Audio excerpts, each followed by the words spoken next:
Why this really happened on the day of Pablo Escobar's funeral.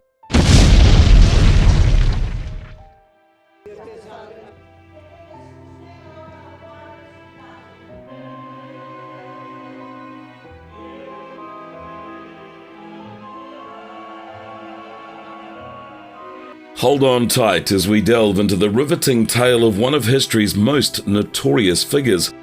On December 3, 1993, the world witnessed the final farewell of Pablo Escobar, the infamous Cocaine King. Thousands of mourners and curious onlookers gathered at the cemetery, drawn by the mystery surrounding his life and his death. In this video, we'll unravel the mysteries behind Escobar's funeral and explore the impact that he left on the world. Get ready to uncover the truth and witness the aftermath of an era that was defined by power, violence, and a quest for justice.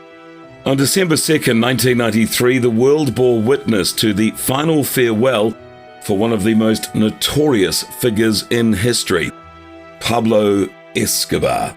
As news of his death had spread, thousands of people gathered at the cemetery just south of Medellin to pay their respects to the infamous Cocaine King. The event raised questions about how Escobar's family reacted to his untimely demise and how law enforcement handled the massive funeral attendance, given that thousands of people associated with Escobar were also present. In this video, we will delve into the life, the death, and the ensuing funeral of this legendary figure. Pablo Emilio Escobar Gaviria, a mysterious and wealthy drug lord, was both revered and reviled by different factions. Born on December 1, 1949 in Medellin, Escobar lived a life of luxury and criminal activity. Known as the King of Cocaine, he was rumored to be the richest criminal ever in history, with an estimated net worth of around $30 billion in the early 90s. Escobar possessed a mystifying aura and an insatiable thirst for power, rising from humble beginnings to become the head of a massive, thriving drug empire. Escobar began his criminal career with small-scale activities, such as selling contraband cigarettes and counterfeit lottery tickets. However, he quickly made a name for himself in the criminal underworld. By the 1970s, he had established himself as a major player in the cocaine trade, with an estimated monthly shipment of 70 to 80 tons of the drug reaching the United States. Under Escobar's leadership, the Medellin Cartel became a formidable force, raking in over $188 million per day at its peak. Yet his reign was marred by controversy and bloodshed, as he and his network engaged in fierce competition with rival cartels, leading to the deaths of numerous police officers, judges, and politicians.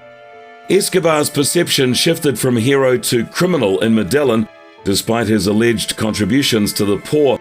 His death on December 2, 1993 unfolded in a tense and chaotic manner.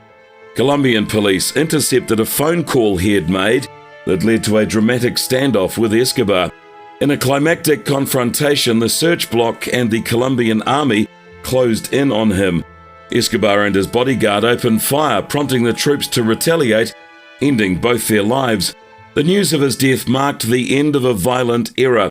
The reward for his capture was not paid, as the information came from a government source. Escobar's demise was seen as a step towards eradicating drug trafficking.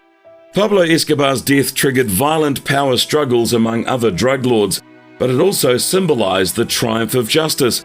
The Colombian government and law enforcement agencies felt relieved and ready to move forward. However, Escobar's legacy still haunted them as a reminder of his greed and power. His burial became quite a chaotic event, with divided emotions and a restless public. Despite heavy security, tensions remained high due to potential retaliation. Escobar's final resting place has sadly become a big tourist attraction, reflecting the commodification of a criminal's grave.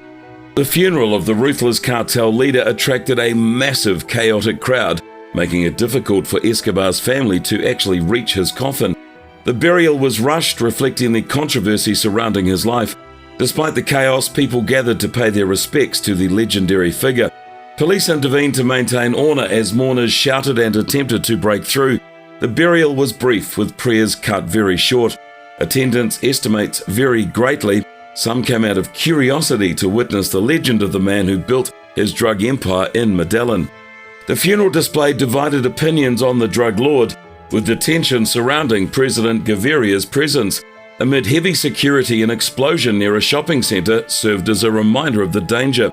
Escobar's notoriety and the TV series Narcos have made his grave a tourist attraction, reflecting the ongoing fascination with this infamous criminal. In his own words, Escobar expressed a preference for a grave in Colombia over a jail cell in the United States. In the end, his wish was granted.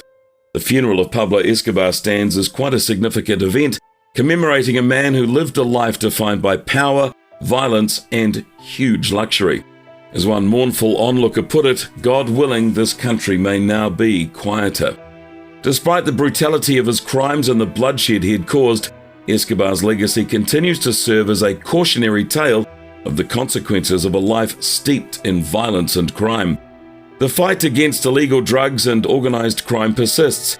With the death of Pablo Escobar, it becomes evident that justice will eventually prevail and make the world a safer place for future generations.